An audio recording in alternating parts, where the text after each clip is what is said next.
right, so in this lesson, we're going back to what we started with and talking about Darwin and his finches. If you recall, Darwin was the guy who first came up with the idea of natural selection as how evolution occurred. And it came from his voyage around the world, and he got to go to the Galapagos Islands, and he noticed these islands that had a bunch of different finch species that seemed, very specialized for what they were eating and where they were living.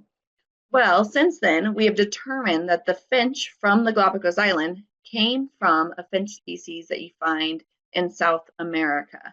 And we've been able to prove that through DNA evidence. So we've taken DNA from this finch in South America and DNA from the finches in the Galapagos, and there's very little difference between the DNA sequences of those, so it's almost identical, to some minor changes. So that proved, and I think it was Darwin's idea, that originally the finch came from South America, and once they were there, they didn't have any competitors, so they speciated and became a bunch of different types of finch species. Now, that process that the finch went through, having a bunch of them speciate in a small amount of time, is called adaptive radiation. So adaptive radiation is when organisms diversify rapidly from an ancestral species into many different forms. So the ancestral species being the one from South America, and they diversified rapidly. They became different species. Now, one thing I want to point out that I don't think your lesson did a good job is that this is rapidly in evolutionary terms. So for evolution, we're talking about 4 billion years of living organisms on this planet. The adaptive radiation, we're talking, all this speciation, this diversification, maybe we're looking at like 10,000 years. I don't know exactly. I mean, there's no specific number, but that short amount of time, we're still looking at thousands of years for this to occur. Now, the birds, and this happens in other examples of adaptive radiation, are evolving to become specialized for different niches of the environment. So a niche is your role in the environment. I mean, you've probably heard this term used before in non-ecological means. Like maybe you've heard someone say, like, oh man, you just gotta find your niche. You gotta find what you're good at.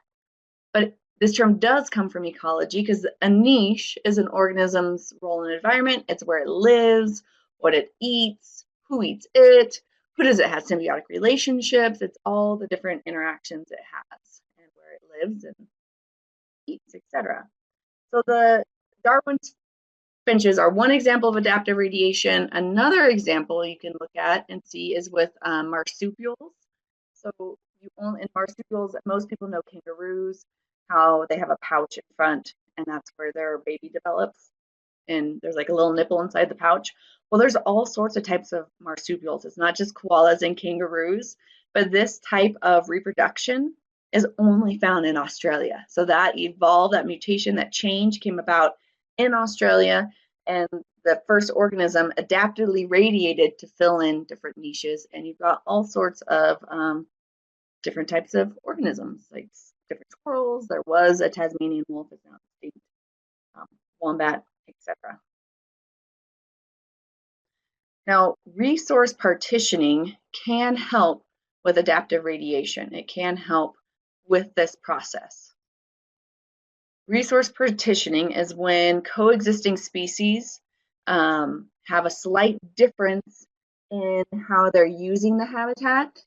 So they're changing in some way, because in ecology, there's this rule, quote unquote, rule of ecology, that no two species can have the same niche.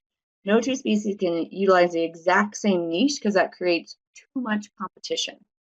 If they're using the same habitat and using the same food, etc., they're going to use the habitat or food or have different interactions. There's going to be some difference. So again, resource partitioning can lead or add to adaptive radiation, but this happens even without speciation. It's a result of competition. In this picture, you can see a bunch of aquatic birds, and they're all kind of eating the same type of food, but where they're foraging is different, and it's based on their shape and size, and each one has, a little bit better. Like the flamingo can get in the deeper waters because it's bigger, and but it's probably slower. So foraging up here isn't always the best because this other guy's moving around faster and getting the food. It's just a way to think about it. Another classic example of resource partitioning is with warbler birds. Warbler birds are another bird. They're very similar. There are different, slight differences, but their niches can overlap. They can, eat the same food, live in the same habitats, but there's things that are slightly different about them, that they're better at using different parts of the habitat. So in this species of warblers, you can find them in specific parts of the tree based on what they're best at. So that's an example, again, of resource partitioning. It can help with adaptive radiation, but it doesn't have to. It doesn't have to lead to speciation. Another term, and it is the title of the lesson, is competitive advantage.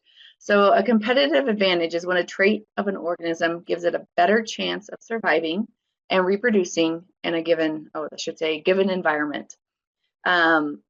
Competitive advantages are like what gives the organism's ability to adapt. So some organisms have a better trait or characteristic to survive in that environment.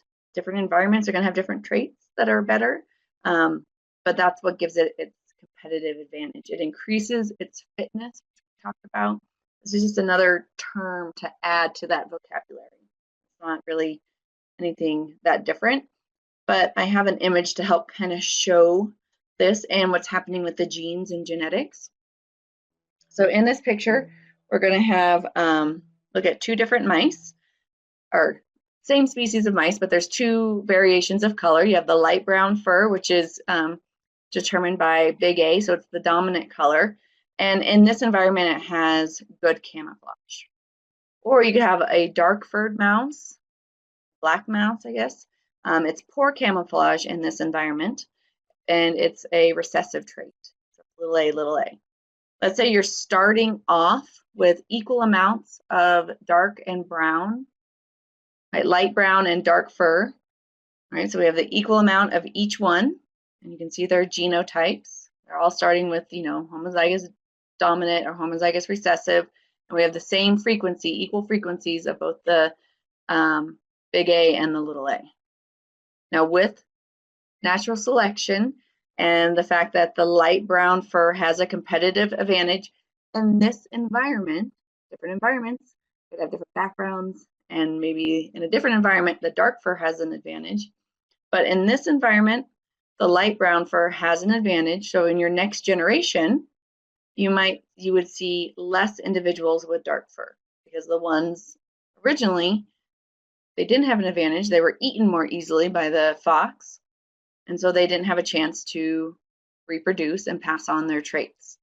So, but some of them still did, even though, they don't have the advantage, they still were able to mate and, survive, outrun that fox. So you still see some with dark fur, but more with light fur, but now you've got some heterozygotes in there. And you can see that our big A allele frequency has increased. So there's more of the big A.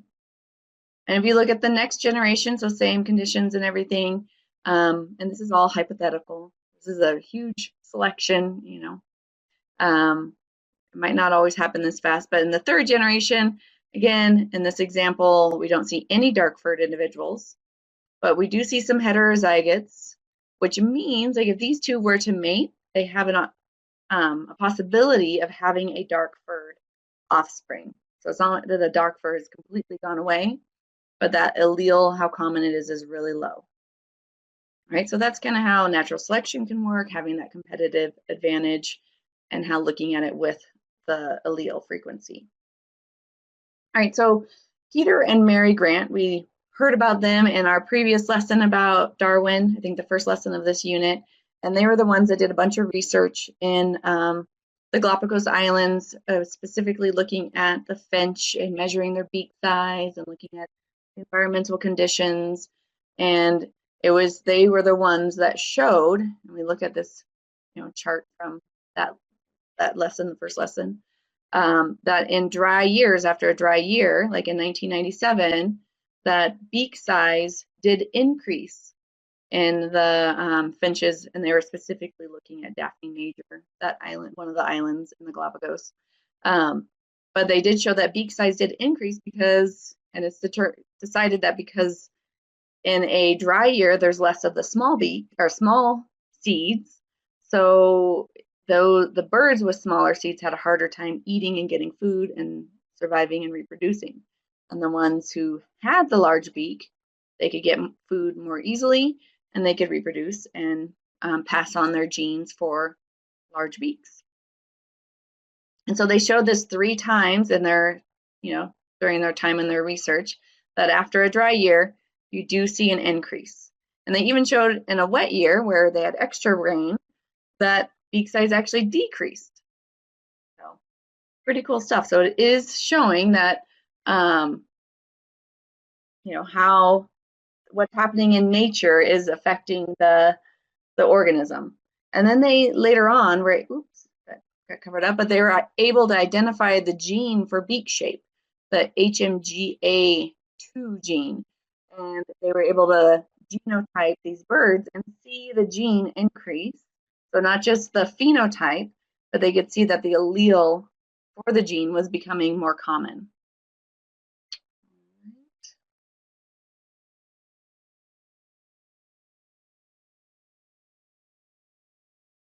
All right, so finches aren't the only thing that are studied on the Galapagos Islands. The Galapagos Islands are a really unique place. So it's an island nation, and just having, or an island archipelago, meaning that there's a bunch of islands near each other. Hawaii is an island archipelago. All that allows, any type of archipelago provides an opportunity to study evolution, because you've got a small area, things are isolated from each other, so we can see speciation occurring. The Galapagos is really different and unique in the fact that in this small area, you have some islands that have very different environments. Like you have some that get more rain and have more vegetation, like this island down here, Isabella. And in that area, you can see Galapagos tortoises that have short necks and kind of flat carapaces. But if you go to another island, like this island down here, Hood Island, where there isn't much rain and you don't have a lot of grasses, your Galapagos tortoises look very different. There isn't as much vegetation. You have more bushes and trees, things that grow more slowly. And the tortoises look totally different. They have these like tall like horns on their carapaces to help, allow their long necks. They have much longer necks, so that carapace allows them to reach up their neck. It wouldn't work so well if you had a long neck here, right? The carapace would kind of block it. So there's all sorts of unique organisms on these different islands, and it provides a great study ground for evolution and how the environment has affected the evolution of these organisms. All right, one thing that I want to touch on that I don't think your lesson did very well is speciation and how it occurs. So it talks about adaptive radiation and that, oh, this all happened so quickly and great, but it doesn't really, I think it leaves a lot that's unclear, like how does that happen? So speciation is when you actually create a new species. And on the Galapagos, there are 15 different species of finches, but how did that come about? It wasn't just, competitive advantage. For organisms to be considered different species, they have to be reproductively isolated. So the finch species are very similar. All those finches are very similar, but they don't reproduce. So that's why they're different species. There's 3 ways to be reproductively isolated, either geographically, behaviorally, or temporally. Geographically should make sense. So if you're in completely different regions, you can't reproduce, right? If you don't, like if your habitats don't cross and you never come into contact with each other, you're not going to reproduce. This, you can see this with like lions and tigers. Their natural habitats are in completely different parts of the world, and so they're different species. Of course, if you bring a lion and tiger together, they can mate and reproduce and have offspring. I mean, who doesn't love a liger, right? But in the natural world, that doesn't happen. So they're considered different species. So geographically, behaviorally, is the next one. And I'm going to take this moment to give you your code word. The code word for this video is speciation. The code word for this video is speciation. Now, behavioral differences between the organisms can keep them from reproducing. So birds are known for singing, and some birds are known for singing. And if the male of one species is not singing a song that attracts the female of the other, they're not going to reproduce, even though maybe physiologically they could and they can have fertile offspring. But if it's just the behavior, the sound isn't right, or sometimes it's a dance that the organism does, the male does to attract the female. If the dance is wrong, then the female is not going to mate with them, right? So there are behaviors in humans and in all organisms for reproduction, and if it's not the right behavior, then the female is not going to mate with the male. Now, the timing of reproduction could be different between different species. So some species, might mate in early April, but then some not until July. If the timing is different, even though if they're very similar and they could physiologically mate, but if the timing's different, they're not going to mate, even if they're the same place, and they'll be different species. So let's apply this to the finch, okay? So for the finch species, you first had to have what's called a founding event. So some of those birds from South America had to get blown off course. They're just out for a nice little flight, enjoying the day, and then some wind comes in and blows them off course, and some of them are lucky enough to land on the Galapagos. So that's the founding event. Those birds originally got there. Now, while they're there, so they're living on whatever island they landed on, and maybe another event occurs, a founding event on a different island. And at that point, they're isolated, they're far enough away that they're not going to be reproducing and mating and flying back and forth. And so evolution can occur, natural selection can occur individually. I don't know if you can see this now, but now we've got a yellow bird and this one's orange. So the one on the B island is changing in a way that is different from the ones that stayed on the original island, right? So we haven't learned about genetic drift, but genetic drift can be working differently. Natural selection, there could be different competitive advantages for the new environment. Now, if this bird ends up back on the original island, they would be different species if they're not mating. If there were enough changes, maybe the mating behavior has evolved and changed. And again, this is over thousands of years. This didn't happen in 2 generations. This is a long time that if they come back together and they're so different that they're not going to mate, now you have different species. And I have this drawing that I love. I think it does a good job of depicting what's happening. So, a group goes off to explore, they're leaving to find new lands, but something happens where they can't go back. So if they can't go back, they're not going to share their, any genetic mutations. There's not going to be any gene flow between the 2 populations, and that keeps them geographically isolated. And during that time, enough changes could happen between the 2 populations that either they're going to be behaviorally different, the timing of reproduction is going to be different, but you're going to get to the point where they look at each other and they're going to be like, those guys look weird. Even, if thousands of years ago they were one species.